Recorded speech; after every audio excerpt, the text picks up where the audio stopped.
મિત્રો, જીવનમાં સૌથી મોટી શક્તિ માત્ર ઝડપમાં નથી, સ્થિરતામાં છે.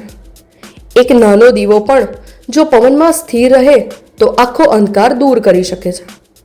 પરંતુ જો એ જ દીવો સતત ધ્રુજતો રહે તો તેનો પ્રકાશ પણ કમજોર બની જાય છે. આપણા જીવનમાં પણ આવું જ છે. રોજ થોડું શીખવું, રોજ થોડું સુધારવું, રોજ થોડું આગળ વધવું, આ નાના પગલાં જ એક દિવસ મોટી સફળતામાં બદલાય છે. પાણીનું એક ટીપું પથ્થરને તોડી શકતું નથી, પરંતુ એ જ ટીપું સતત વર્ષો સુધી એક જ જગ્યાએ પડે તો કઠોર પથ્થરમાં પણ ખાડો પાડી દે છે. એટલે આજે પોતાને એક પ્રશ્ન પૂછીએ, હું ઝડપથી દોડવાનો પ્રયત્ન કરું છું કે સતત આગળ વધવાનો?